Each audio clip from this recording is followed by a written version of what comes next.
Bom dia, gente. Muito obrigada por estarem aqui, Carla e Noah. A gente vai começar um pouquinho hoje sobre o B2B e esse mundo de comunidades e criadores. Então, a gente vai começar por essa parte da Creator Economy, que são temas que a gente fala já muito recorrentemente no marketing. Só que tem uma questão. Quando a gente está falando do B2B, a gente não vê o pessoal usando o Creator tanto quanto a gente vê no B2C. É claro que a gente já vê também, mas a gente que trabalha muito com o B2B, a gente às vezes ainda tem uma dificuldade no convencimento de falar, não, isso não é para mim, isso é para um público B2C e tal. Fica parecendo que o B2B chega sempre depois, bebe da água do B2C, sendo que o B2B ele pode ser ele mesmo, né? Ele pode ser independente. Então, a gente está se perguntando nesse episódio do podcast que a gente quer conversar com vocês funciona? Creator para o B2B funciona? E aí, a Carla trabalha na Tigre, a Noah é da Creators, que é uma plataforma incrível de influenciadores. Então, eu queria começar jogando essa perguntinha para vocês. B2B e criadores de conteúdo, tem a ver? Vai você primeiro, né? Eu acho que tem tudo a ver. E só para começar, a gente pode dizer que atrás de toda company tem pessoas, né? E que essas pessoas estão em todos os canais, igual as pessoas do B2C estão, e a gente consegue falar com elas e impactá-las, nem que seja num branding ou de alguma menção de marca, importante para esse começo de relação. A gente na Creators faz bastante marcas B2B, é muito, muito legal entender essa estratégia. Realmente, quando a gente fala de B2B, é um tempo de funil mais longo, existem outras interferências burocráticas em volta, mas é super possível fazer. E uma coisa que eu acho legal é que no Brasil a gente tem muita microempresa, muito MEI também. E essas pessoas precisam performar, precisam fazer seus negócios crescerem. Então, é super grande esse papo de B2B na Creator Economy. No caso da Tigre, assim, a gente é muito conhecido pelo nosso B2C, né? O negócio mais que gera todo o nosso recall de marca é o de tubos e conexões, que a gente fala direto com o consumidor final. Mas a gente tem um negócio muito grande de infraestrutura de irrigação e de saneamento, infraestrutura mesmo, drenagem urbana.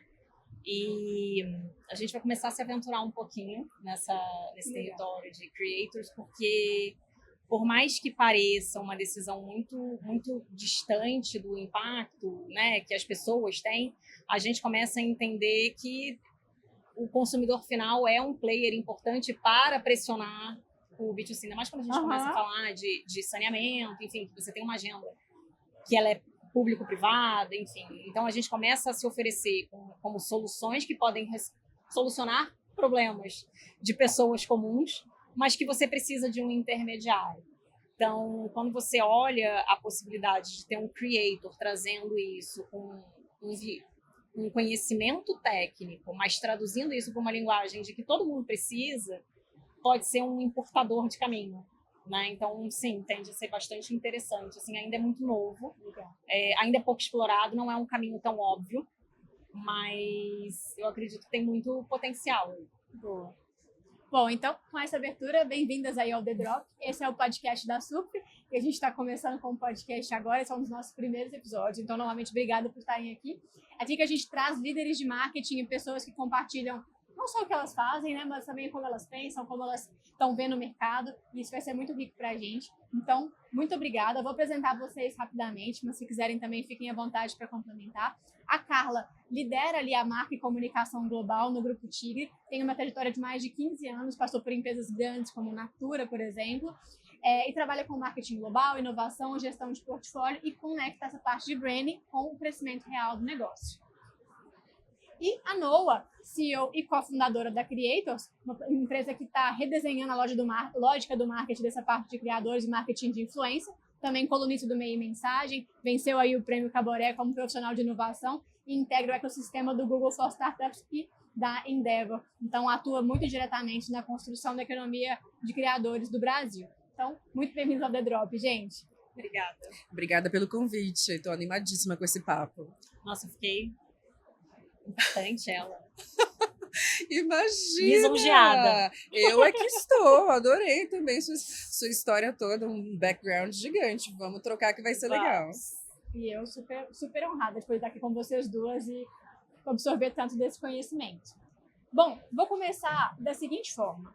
Em que momento vocês duas perceberam que o modelo tradicional de marketing, que a gente que já vê esse marketing aí há muito tempo, que a gente vê ele mudando, que a gente vê ele evoluindo, transformando, mas que esse basiquinho de fazer campanha, fazer Google Ads, fazer algum tipo de mídia, não era mais o suficiente para gerar a relevância que vocês queriam ou colocar as marcas onde vocês gostariam que elas estivessem?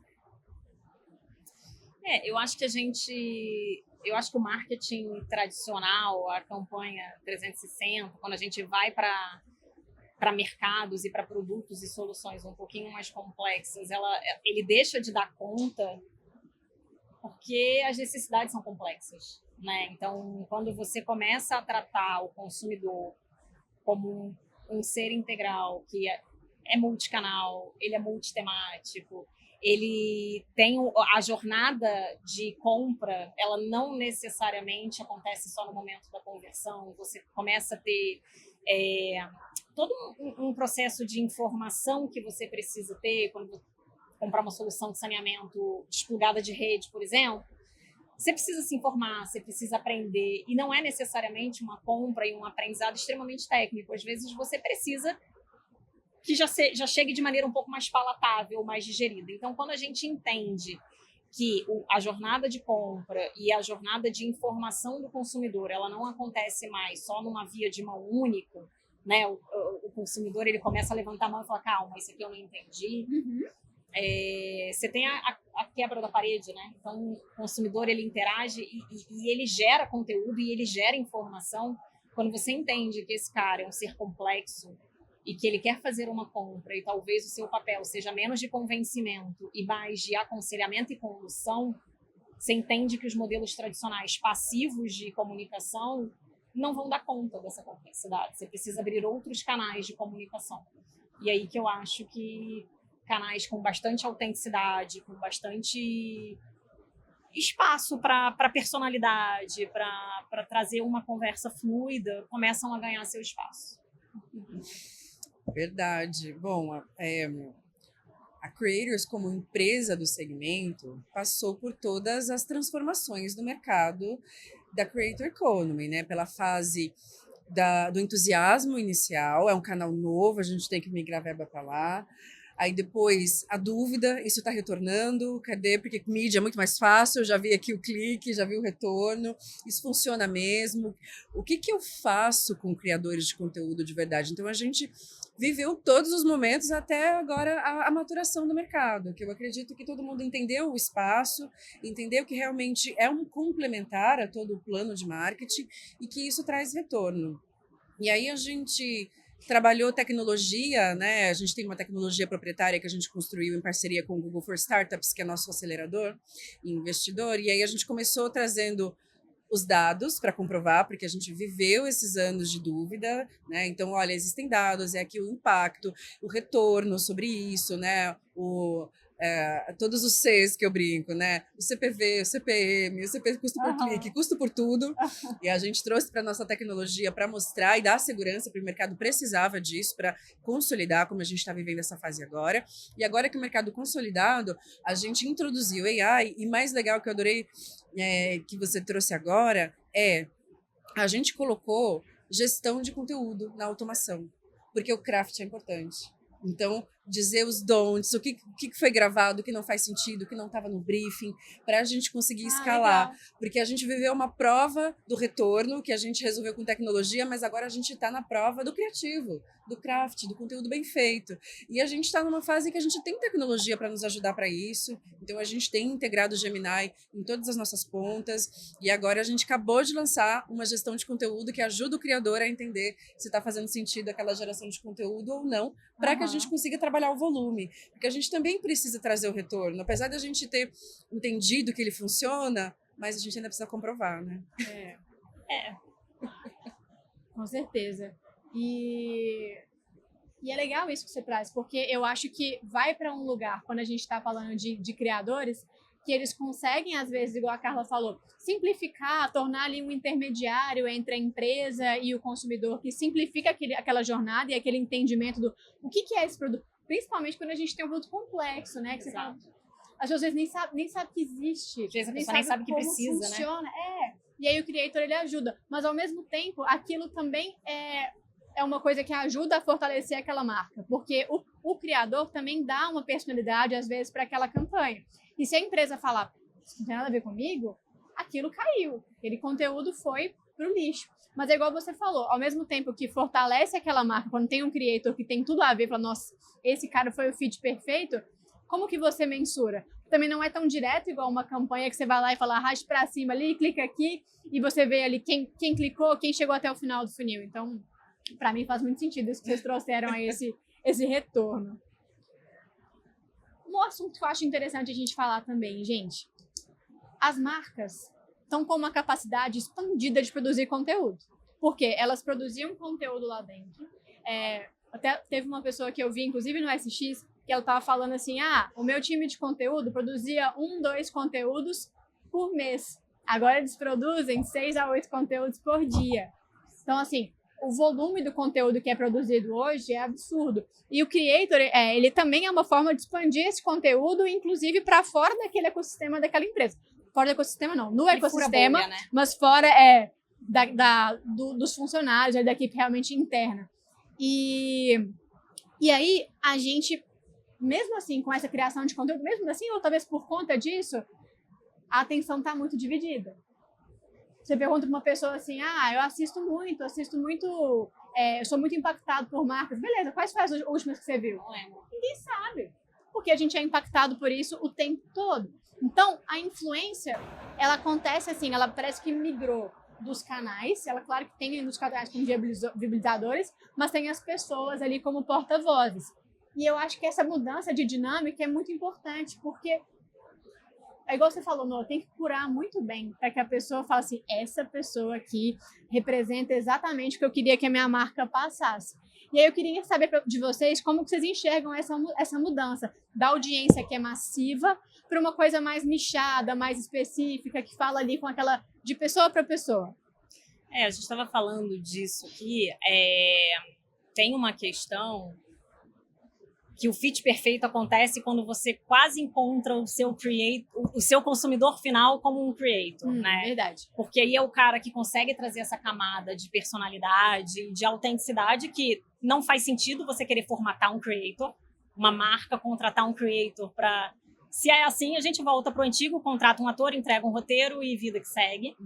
Mas quando você consegue encontrar esse creator, que no fundo é um consumidor final, essa pessoa traz um conteúdo com muita autenticidade, coloca a necessidade de maneira clara, e aí eu acho que a gente começa a gerar recorrência, e aí você começa a ver os conteúdos muito legais que aparecem. Sim. E aí eu acho que você entra num step talvez um pouquinho mais sofisticado, que não é a gestão do creator, é a gestão da pauta. Tá. Que não é como esse cara vai falar, é o que ele vai falar primeiro. Você começa a fazer um planejamento de conteúdo. Sim. Que aí você começa a falar de gestão de pauta. Por isso que, para mim, assim, qualquer trabalho com creator, com embaixador de marca, talvez o step principal seja a curadoria inicial, que é você encontrar essa pessoa que tem essa autenticidade, que tem a cara da marca, que você não vai precisar mudar essa pessoa, sim, mas que de fato tenha esse fit com esse criativo, porque o criativo é importante, o craft é importante, e também a empresa não vai conseguir desviar dele. Então, como que você, na verdade, encontra, faz com que essa interseção aconteça mais do que ficar forçando uma construção do zero. Eu acho que é daí que vem o sucesso desse formato, sabe? E aí você passa da gestão de conteúdo para gestão de pauta, porque você quer que o cara fale do seu tema. Sim. E ele quer falar disso também. Então é a fome com a vontade de comer, sabe? Então o negócio vai dar certo, assim, vai dar jogo. Muito bom essa visão, Carla. Eu adorei que você falou de recorrência, que a gente acredita muito nisso na Creators, porque eu brinco que é o onboarding de funcionário. Demora um tempo de treinar, até ele pegar o ritmo, as coisas fluem melhor, né? E eu acho que o nicho é muito importante, porque a gente consegue direcionar essa pauta e a audiência já está mais também nichada para a gente trazer esse retorno lá no final, né? Então, usar o nicho com essa recorrência é uma fórmula de sucesso muito, muito legal para a gente trazer a conversão lá no final, porque é onde a gente engaja a audiência, ela já está esperando esse tipo de tema. Ela já é qualificada, né? A audiência já está ali porque é o que ela quer. Hoje a gente já treina o algoritmo para trazer o que a gente precisa, né? Exatamente. E aí, quando a gente fala de micro e nanos, o legal é volume. Então, existem alguns nichos que a gente tem que trabalhar combinados de uma maneira recorrente para trazer essa conversão no final. Mas eu acredito muito na pirâmide da influência. Acho que tem que fazer branding também. Acho que tem que ter perfil só para fazer awareness, só para fazer marca. E combinado com a conversão dos micro e nanos, a gente tem tido resultados muito legais. Tanto de leads que possam ser trabalhados depois, não só a conversão final, mas a gente consegue alimentar o marketing de jeitos mais expressivos e estruturados, né? Então, a gente consegue alimentar a base de leads para que eles mandem newsletters ou comunicações, promoções, essas coisas. E o cliente final também, que está interessado, como a Carla trouxe, que já está em busca de algum produto parecido. E aí a gente consegue unir tudo isso. Mas existe uma inteligência combinada que tem que fazer branding também, tem que ajudar, porque os creators, eles trazem a confiança da audiência, né? Ele tá falando, nossa, não tinha olhado assim, nunca pensei em fazer isso com esse produto. Mas é sempre importante estar baseado num recall de marca maior, como você trouxe, a Tigre é uma marca muito... É o quê? É milenária? Centenária? É o quê? Estamos caminhando para o centenário. A gente faz 85 anos esse ano. Que legal. Olha lá, tá vendo como é importante um criador pequeno, regional, de outros estados, fazer uma campanha para uma marca tão reconhecida e imponente como essa. E isso é bom até para o portfólio deles, então eles gostam, fazem parcerias assim muito felizes de terem sido notados. Fui notado. É muito legal você ter esse retorno, assim, de eu sempre quis fazer alguma coisa para marca, então acontece. E é um sinal de que a curadoria está funcionando. Quando você ativa essa pessoa, quando você vai atrás dessa pessoa, é sinal que a roda toda tá girando pro mesmo lado, sabe? E aí eu acho que vai. Eu acho isso muito legal, quando a marca escolhe um criador de conteúdo que já é fã da marca. Que eu acho que entrega muito diferente, assim. E aí uma coisa que eu fico pensando é o seguinte. Eu consumo muito conteúdo na internet, tipo assim, tem vários criadores que eu adoro. E quando eu vejo eles fazendo uma publicidade, muitas vezes eu não percebo no começo do vídeo que é uma publicidade. Porque eles já têm um formato muito próprio, então às vezes o cara já tem, tipo assim, meus vídeos eu entrego dessa forma. Então começa igualzinho, você tá envolvido, às vezes é uma coisa de humor e tal, e de repente você parece que tem... É quase um placement, assim, que a gente via na Malhação. De repente, só que os que a gente via na Malhação, eles eram bem forçados, né? E o criador, ele consegue fazer aquilo de forma muito natural. Eu adoro quando tem os comentários, caí na publi. Né? Ai, meu Deus, era uma publi e eu nem percebi. Mas é isso, exatamente, porque começa tanto naquele estilo que você já está acostumado, num creator que você já gosta, que já acompanha, você fala, isso é esse cara aqui, vai ser uma piadinha do dia a dia, vai ser uma coisa com a rotina, e no final ele dá uma solução que passa por um produto. Eu acho isso maravilhoso. Só que eu fico pensando que, por outro lado, como a marca, como que funciona essa dinâmica, assim, para chegar, assim, aonde o criador fala, isso aqui eu me sinto bem, mas a marca também fala, mas eu preciso também me sentir bem nesse ponto, sabe? Como que é essa dinâmica ali de toma lá da cá para chegar num formato que agrade os dois? A gente estava até falando disso antes de começar a gravar, assim. Eu acho que eu volto a dizer que para mim a curadoria é fundamental. Eu acho que você não acorda um dia e decide fazer creator, assim. Eu acho que primeiro você acompanha. Você entende quem são os creators que fazem sentido dentro do conceito que você está trabalhando. E aí, cara, quando chega nesse meio do caminho, algumas escolhas são quase óbvias, assim, nossa, por que eu não pensei nisso antes? E aí, mais do que você delimitar o que o cara vai fazer, porque quem quer trabalhar com o creator, quem precisa do creator para trazer essa camada de personalidade para a comunicação, tem que estar disposto a ceder um pouco. A marca não será tão soberana. E tá tudo bem. Né? Desde que essa pessoa faça sentido, desde que essa pessoa converse com o seu público-alvo, desde que essa pessoa compartilhe de valores, eu acho que tá tudo bem dar palco. Eu acho que as marcas também servem para isso. Então, não ser aquela marca que fica tolindo o tempo todo e que fica, o roteiro é esse, a vírgula tá aqui, É mais combinar, olha, a gente tem este universo de coisas para falar, onde você se encaixa. E a partir do momento que você está falando de squad, de creators, você não está falando com uma pessoa. Então você consegue fazer um jogo de que, cara, esse cara aqui tem autenticidade para falar desse departamento, aquele ali vai ficar mais confortável falando aqui. E aí você abre espaço para que as pessoas falem dos temas em que elas estejam confortáveis, do jeito delas, mas que seja, sim, coerente. Aí sim eu acho que você chega no suprassumo da estratégia do creator, sabe? Porque ela fica autêntica, mas ela casa com a marca, ela não fica o product placement forçado. Então, e é isso, assim, para mim parte do princípio de entender quem é o creator, que é o seu potencial consumidor. Quando você faz essa pergunta no começo do briefing, você sai procurando a pessoa certa. Sim. Então, eu acho que parece mais natural, assim. Eu acho que todo mundo tem propriedade para falar sobre algum tema, né? E a gente tem 1 milhão de marcas. É fazer, para mim, o papel de uma plataforma de creators é facilitar esse encontro mais do que forçar essa relação. Muito bem.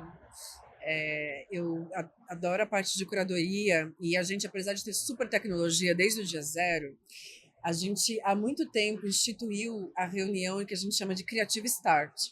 Não importa o tamanho do squad, se for muito grande, inclusive a gente divide os grupos. Por quê? Porque a gente percebeu, a gente faz um super material lindo do do's and don'ts, de conceito, mas as pessoas não leem ou não com a profundidade que a gente necessita. Então a gente colocou como tema, como parte obrigatória da aprovação, participar do Creative Start, porque eles levantam a mão, eles fazem perguntas, a gente reforça algumas coisas, um aprende com a dúvida do coleguinha, foi muito interessante, mas já desde o começo, mesmo com tecnologia, a gente não, vamos fazer tudo rápido, tecnologia, não dá. Tem processos que precisam ser pausados e trazer a parte humana, e aí a gente chama o Creative Start, às vezes a gente chama o cliente se tiver tempo, se tiver afim, vem o cliente junto, quer falar com o squad também, senão meu time toca sem problema nenhum. Eu sempre falo. Né? Eu sou a marca que pede para entrar, porque eu acho que você dá uma cara para a marca. É bom. E é isso, assim, tem o limite da automação, né? Da automatização das coisas. Tem. É bom que a marca tenha uma cara, é bom. A gente quer o quê? Que as marcas tenham personalidade. E é por isso que a gente traz o creator. E quando a gente coloca esse encontro humano, é muito melhor do que um briefing escrito, gente. Não, a gente caiu o nosso número de refações de conteúdo em 80%. Com mesmo. uma reunião. Até porque as pessoas falam, pô, eu vou fazer o conteúdo, quem tá do outro lado é essa pessoa. Às vezes vai dar certo, às vezes a pessoa não vai gostar, mas em geral a gente entrega carisma nesses dias. E aí a pessoa fala, eu vou fazer direito, porque, pô, eu gostei daquela pessoa, aquela marca é legal. Então você começa a sofisticar a relação, realmente. Gera conexão mesmo naquele momento. Eu acho que você falou é muito válido, assim, dar uma cara pra marca.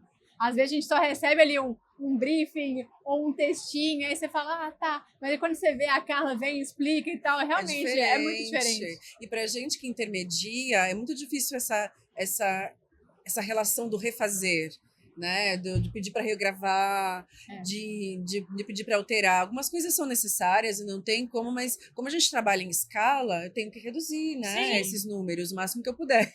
Então, e a gente colocou em um processo super humano e foi o que resolveu. É um start humano que garante a fluidez do processo. É um step que você faz e que você garante produtividade depois. É isso mesmo.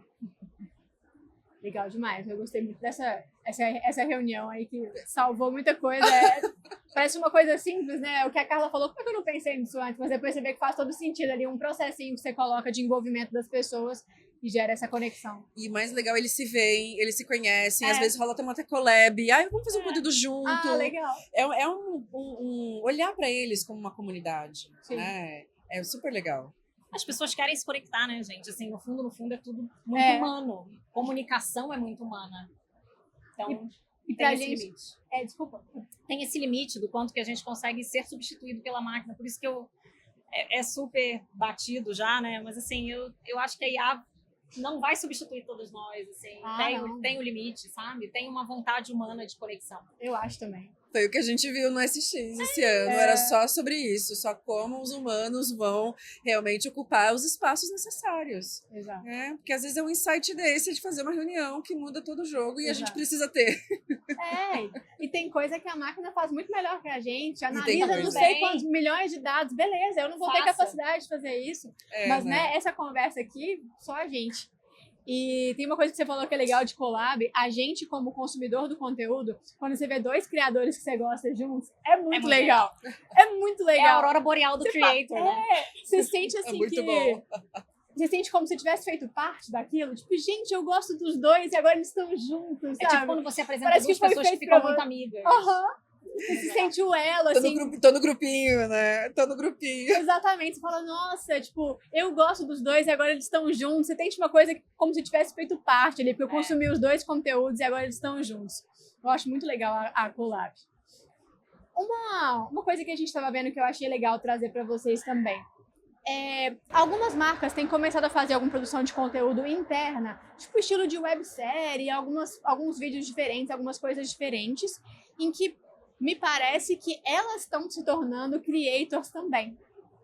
E virando ali uma nova mídia. Então, tipo, eu tenho os creators que são esses intermediários, trabalham ali junto com a marca, mas não são a marca. Mas, ao mesmo tempo, a marca começando a produzir os próprios conteúdos e se portando como creators. Vocês já viram isso? O que vocês acham dessa mudança, desse modelo? Eu acho muito importante. É preciso se posicionar no social, né? Mas tem que criar pensar originalmente como uma persona do social, eu acredito, né? Quando a gente ajuda os criadores a começarem a trabalhar, a gente sempre fala, então tá bom, qual é o nicho que você vai trabalhar, qual é o tema, como vai ser seu tom de voz, como que você vai pensar seu conteúdo. Você precisa pensar o seu conteúdo como uma marca também. Os creators são marcas. E aí a marca é a mesma coisa, tem que pensar na persona dela, né? No social, no dígito, e como é que ela vai transbordar todos esses pensamentos e essas atitudes ali. Mas eu acho que é muito legal para conectar com os outros conteúdos também. É importante esse olhar de marca creator no social, porque aí as collabs entre marca e creator também ficam muito bem integradas no ambiente, né? A gente fez uma minissérie sobre uma construção de uma estação de tratamento de esgoto. Que legal. E a gente fez tudo dentro de casa, óbvio, tinha uma produtora e tudo mais com a nossa agência, mas é isso, assim, porque quem mais do que a gente para falar sobre isso, né? Então, quem apresentava a minissérie era o nosso engenheiro super técnico, e é óbvio, é super nichado. A gente ainda não vai tomar partido disso, porque, né, sabemos aqui que produção de conteúdo é um caminhão de coisa para fazer bem feito, para fazer com competência. Então, não é uma coisa que a gente vai tomar partido agora. Mas eu acho que é um caminho, sim, principalmente para as questões mais complexas. Assim, precisamos. E você gostou do resultado, cara? Gostamos bastante, gerou muito lead. Uma coisa muito técnica. Né, uma estação de tratamento, quem é que compra? Sim. Mas a gente não poderia ter terceirizado, no sentido de conhecimento. E, por um lado, tem uma coisa muito legal que acontece dentro da empresa, que é o engenheiro fica muito feliz, o cara que faz. Ele vira e fala assim, pô, que legal, sabe? Que não trouxeram uma pessoa para falar o que eu sei fazer no meu lugar, que me colocaram aqui. Então, você também tem um efeito dentro de casa, dentro da marca, que fomenta inovação, fomenta engajamento mesmo. Engajamento, técnico, né? Sugestões. Sugestões. A pessoa se vê ali na entrega dela, né? Porque, em geral, o que acontece? Todo mundo trabalha, o marketing vai e coloca as coisas na vitrine. Cara, quando você inverte essa lógica, e eu brinco que você coloca o cientista na vitrine, a galera fica muito feliz. E aí, eu acho que, mais uma vez, a roda, sabe? Porque, cara, o cara quer fazer de novo. Aí ele começa a trazer ideia de conteúdo. Mais uma vez, não é trivial e não é fácil internalizar isso. Mas eu acho que alguns projetos, algumas coisas precisam desse toque muito autoral, sabe? E eu acho que a Noa falou isso há um tempo e eu achei muito massa, assim. Não é porque você está fazendo um trabalho com creators que você precisa deixar de fazer outras coisas que você já estava fazendo. Sim. As coisas são muito complementares, conversam com pessoas diferentes, em lugares diferentes, em formatos diferentes. Então, não é porque eu estou agindo como creator, como minha marca, estou fazendo a minha minissérie igual vocês vai fizeram. Esse lugar. Você vai falar, não quero mais nenhum creator, agora estou fazendo os meus, ou então não vou mais mexer com outras coisas, não vou fazer o awareness igual a Noa trouxe. Então, isso eu também acho muito importante, a gente saber que tem lugares, tem canais, tem formatos e que ter uma variedade também é importante para sua marca ter mais resultado e conseguir ver mais fácil, né? O que está funcionando para ela, qual tipo de ação, enfim. Uma coisa que eu queria falar sobre resultado a gente sabe que no B2B a gente tem ciclos muito longos, múltiplas pessoas decidindo, né? Então, assim, às vezes uma pessoa vai ser impactada por uma coisa num canal, outra vai em outra, mas essas pessoas não conversarem e não tiverem ali junto naquilo, aquela lição não vai para frente, um ciclo super longo para fechar um negócio. E aí, muitas pessoas perguntam pra gente como a gente mede o resultado de um creator. E aí eu queria saber da Noa como plataforma, como que ela nos ajuda com esses dados, e da Carla, que já utilizou, o que ela viu, como que ela fez para acompanhar o impacto que ela realmente gerou. Bom, eu sempre começo essa pauta dizendo que a gente precisa ter clareza do objetivo. Certo. Dá para fazer muita coisa com creators. Dá para fazer vários objetivos ao mesmo tempo, mas a gente precisa entender qual é o nosso principal, porque ele vai direcionar a estratégia, a curadoria e todo o resto.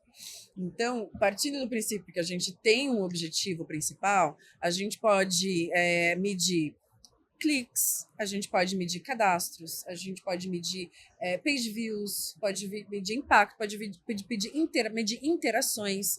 A gente, hoje em dia, faz relatório até de intenção de compra, para entender, dentro do sentimento dos comentários, se essa pessoa vai comprar a marca futuramente. Não é ainda um resultado tão efetivo, a gente já sabe, a influência não traz esse resultado tão efetivo. A gente consegue algumas coisas, com certeza conseguimos, mas é importante a gente pensar também nesse lastro de marca que a influência deixa. Eu acho engraçado, porque não é que ele não é efetivo, ele não é quantitativo. E aí a gente estava até aqui falando, né? Eu acho que os marqueteiros por muito tempo foram substituídos pelos engenheiros. Uhum. Porque eu acho que a gente ficou muito aficionado no número. Uhum. Mas isso que a Noa falou é muito importante. Eu tenho meta de sentimentalização de comentários. Gente, O meu Instagram, eu tenho um social listening, que eu tenho que ver qual é a sensação que a marca gera no consumidor. Porque é isso, ele talvez seja menos deu, não deu, e mais... Eu tô falando de uma marca de 85 anos, gente. sim. De uma pessoa que se relaciona, às vezes, 1, 2 vezes na vida. Quantas vezes você compra tubos e conexões na vida? Verdade. Então, assim, às vezes é mais importante o lastro que eu deixo nessa pessoa do que necessariamente converteu ou não converteu. Sim. As minhas chances de conversão não são tantas. Uhum. Então, e pensa Tigre, né? Eu tô falando de uma marca que é amada. Então, eu tô falando de um retorno que ele é quali, mas ele não é menos importante por causa disso. Então, eu vejo, eu qualifico comentários de internet, de posts e tudo mais. Eu faço uma análise de sentimentalização de campanha. O que a pessoa sentiu quando viu esse filme na TV. Então, isso não é só no social. Isso também vai para os tradicionaisões.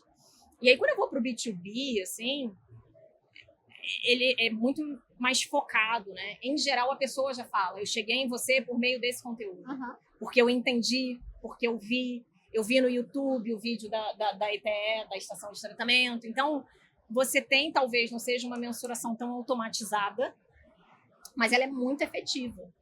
E ela te dá norte. Mais do que bater o martelo por você, ela te dá norte de aqui funciona, é para cá que eu vou, é essa direção que eu tenho que ter.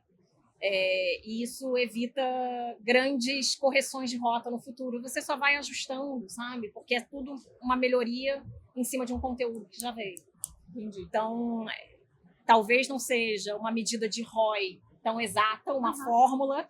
E aí, mais uma vez, a gente passou a ser substituído por muitos engenheiros com suas fórmulas. E eu acho que, cara, precisa para performance de mídia e para tudo isso. Mas quando a gente está analisando conteúdo, você tem uma análise um pouco mais quali que precisa ser feita, que conversa diretamente com o DNA e com o lastro que a empresa quer deixar e que a marca quer deixar.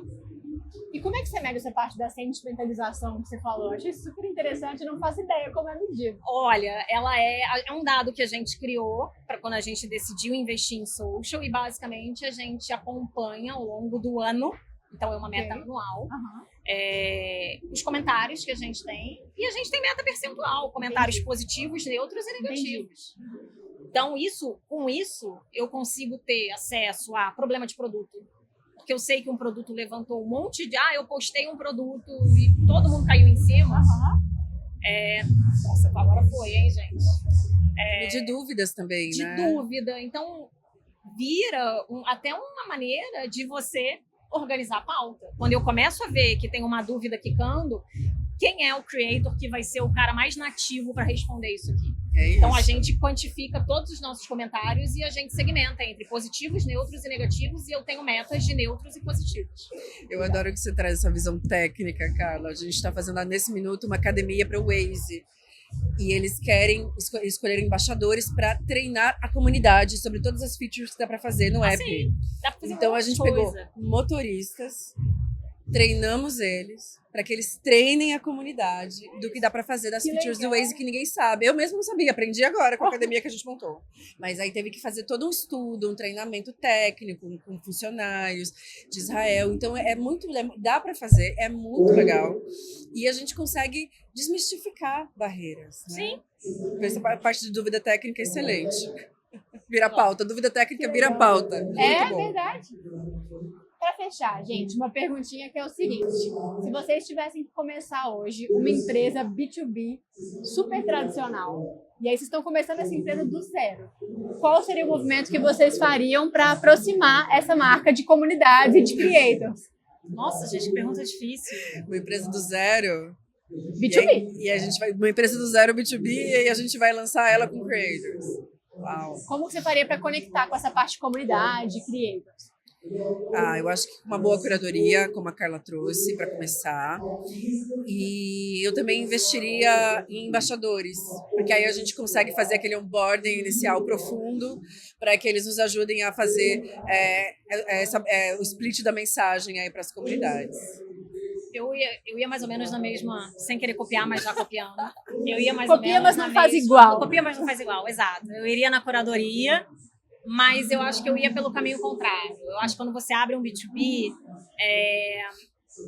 em geral eles já tendem a ser um pouco mais nichados e tal. Eu pegaria quem são os clientes dos sonhos e tentaria descobrir quem são os creators ou os embaixadores que influenciam esses clientes. Porque aí eu acho que você já vai mais afunilado. Eu escolheria 2 ou 3 para entrar no cliente, tanto via empresa, no lead comercial, quanto conteúdo. Entendi. Sabe aquela coisa do tipo, nossa, do nada, todo mundo começou a me falar sobre isso. Eu tentaria ser essa artimanha do destino, sabe? Adorei. Acho que é isso. Boa. E uma coisa que vocês falaram também, que eu acho que daria pra gente fazer, que se eu também fosse criar junto com vocês uma empresa B2B do zero, é ver quem já gosta daquele tipo de produto ou serviço que a gente está criando, né? Porque sua empresa é do zero, a pessoa não tem como mostrar a sua empresa. Exato. Você vê assim, quem está gostando desse produto, desse serviço, está já falando sobre isso, que às vezes já é uma conexão, fala, mas você sabia que eu adoro esse tipo de coisa? E aí isso já gera uma conexão. Gente, vou partir para o nosso encerramento, então já deu tempo, nem achei que a gente estava tão avançado assim, mas correu muito rápido. A gente entende aí que a influência não está mais tanto nas marcas sozinhas, mas nas marcas conectadas com pessoas que criam conteúdos e que fazem coisas com a personalidade delas, se tornam esses intermediários, como a Carla aí bem falou. Então eu queria agradecer muito vocês virem aqui, acho que foi super rico escutar vocês, cada uma de um lugar de fala. E se vocês quiserem trazer alguma mensagem final, fiquem super à vontade, mas eu queria muito trazer esse agradecimento para quem está assistindo a gente também. Espero que tenham aprendido muito com essa conversa, já nos dá muitas ideias. E é isso, deixar o espaço para vocês também se despedirem. Queria agradecer o convite, foi um prazer te conhecer, não te conhecia. Eu também adorei. A Tigre tá vindo aí com alguns caminhos de rejuvenescimento, e isso passa por canais de comunicação e formas de falar, e Creators é uma dessas nossas tentativas. Então, assim, a gente está sempre aprendendo. Obrigada pelo convite. Foi demais, eu aprendi muito aqui. E é isso, acompanhem a gente tá fortalecido mais assim, no Instagram, nos aventurando aí um pouquinho no mundo dos creators, então acompanhem, a gente está trazendo algumas coisinhas novas. Obrigada. Agradeço demais também. Adorei conhecer você, Carla. Acho que você tem uma visão muito legal do marketing. Obrigada pelo convite. Paty, foi muito legal. Acho que a gente conseguiu trocar bastante. Também aprendi muito. Essa visão de quem está do outro lado da mesa é super importante para a gente que está aqui operando, né, a máquina, a Creators LLC também está em todas as redes. Se for criador de conteúdo, só se cadastrar com a gente não cobra nada de Creators, a gente quer mais aumentar nossa base e fazer mais conexões, né, para vocês. Foi um super prazer, muitíssimo obrigada. Gente, muito obrigada para quem está assistindo. Esse foi mais um episódio do The Drop. Continua acompanhando a gente para falar mais sobre marketing B2B.